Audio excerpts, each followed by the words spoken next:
Representing her home city of St. Louis, Missouri, our queen bee. Give it up for Kelly Manno.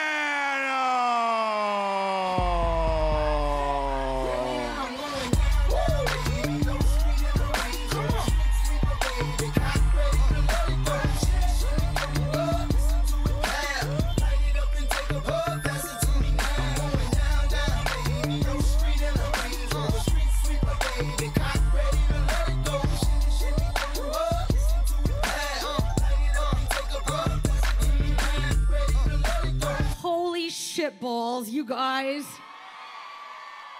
I am so proud to bring this show here. I have been on the road for almost a year with Nick and John and Sherry and Justin, and I love them so much. They're my tour mates, and we put this together and started going, and it's just the beginning. We're already booking into 2026, and I said, can we please do my hometown before this thing gets too big? There's a couple people I want to thank. I couldn't have done this by myself. There's people who have supported me in this journey to get here, and they deserve just a little bit of credit. I'm gonna start with my kids. I think they're over here. Rocky, Lucy, Libby Lou. Okay. Just so we're clear, you didn't do shit to get me here, okay? But I love you. I don't mean to brag, but I have a husband and a boyfriend in the audience tonight. Because I'm a motherfucking PIMP. My ex and I, we've been separated for a couple years now, but we are great friends. We have not done the legal side of things for a couple of reasons. Number one, it's a lot of work, it's a lot of paperwork, costs money. And then the other thing is that, like, I really didn't want to lose my health insurance. I thought that would be a hard sell to him. Like, hey, can we legally still married so I don't have to shell out all this money? And he was like, done. I was like, that was easy. That was easy. And then I realized the only thing worse than an ex-wife is an unmedicated ex-wife. So he's like, damn straight, you can stay on my insurance. Crazy bitch. He is single, ladies, but I don't know if anyone in this audience would fit his criteria. His dating life has been a little cramped by the fact that every time he goes on a first date and gets about 10 minutes in and they figure out who he is and who I am, his dates go like this.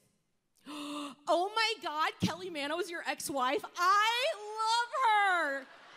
I love her. Oh my God, she is so funny. Tell me everything. I bet it was so amazing to be married to her for 20 years. And then he just starts drinking and there's not a second date. Which brings me to my boyfriend, my hunky bearded brawny. This sweet man. I found him about a year and a half ago, living under a rock in a town of like 9,000 people. He had one friend. This is not part of the show. This is I'm dead serious. He had one friend, and the only thing worse than being an introvert and enjoying your introverted life is when an extrovert comes along and adopts you and then drags you out of your house and makes you do shit. Which is exactly what I've done to him. And he's overcome all sorts of mental hurdles and been there for me. I feel like I kind of catfished him, though, because my profile picture looked real good. He thought he landed a baddie, and now he's stuck with a feral gremlin with a fucking attitude problem. Number one, here tonight, literally the reason I'm here, you guys, my mom is in the audience. I think she's over here. She's little bitty. She's little bitty, but if she could stand up, she's over there somewhere. You guys, this woman, she deserves the whole world. The best thing that she did raising me was this woman gave me so much confidence. I mean, she shoved it down my throat. And it was never the kind that was like superficial. It wasn't about being pretty or skinny or popular. It was just constantly like, you can do it, Kelly. You don't need anyone for shit. You're a badass. You got this. And it turns out when you raise a kid like that, it turns them into a really fucking delusional adult. Okay? And they do shit like start a stand-up career when they're 46 years old. But I love you, Mom. And without all this confidence, I would never be up here, so thank you. My dad is also here, which is fucked up because he's dead. Hang on. So when my dad died, you know, we're living every family's worst nightmare, standing in the fucking funeral home. It smells like flowers and like soft rock is playing, and we're trying to pick out an urn, and they're all so beautiful and ornate, and they're elegant, and then I look down in the corner, and I see this duck, and I wasn't even sure. I said, is that an urn? And the guy's like, yeah, that's an urn. So I look at my mom and my brother, I'm like, you want to put him in the duck? We don't care, Kelly, just fucking pick an urn. So I picked the duck. And the funeral home guy picks up this gorgeous mallard duck and sets it on the table, and he's like, I picked this out of a catalog 8 years ago because I knew a special family would come along and pick this duck to represent their family member who was an avid outdoorsman. I'm like, my dad, an outdoorsman? No. We're just white trash, and we thought the duck was funny. And I like to bring the duck places, including here tonight. So my brother's over there somewhere. I see him. He's holding it up.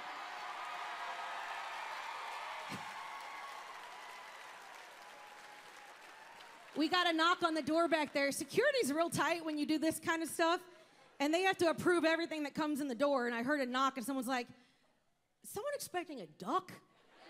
I was like, that's my dad, let him in. Speaking of my brother, he's my only sibling that I know of.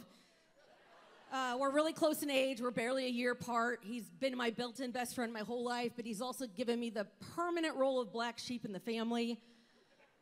It don't matter what I do, this guy is doing something better, right? Growing up in high school, I'm like setting shit on fire and stealing cars, and he's in Boy Scouts. He's on the honor roll. I crashed my car the day I got my license. He's at home working on his Pinewood Derby car, you know. I thought maybe as we got older, maybe that would change a little bit. Maybe I wouldn't be such the black sheep. No! Do you know what this guy does for a living? He takes care of special needs children. He runs the whole department. He has been a special needs teacher for like 20-something years in Edwardsville High School.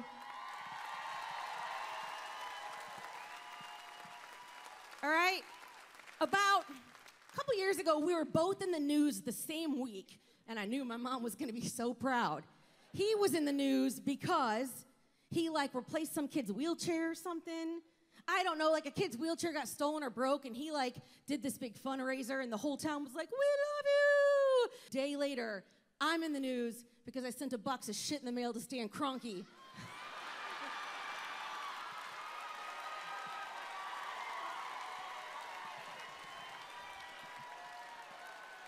That's what happened. He took our St. Louis Rams, pissed me off. I already don't like rich white men. Don't give me a reason to send you shit in the mail.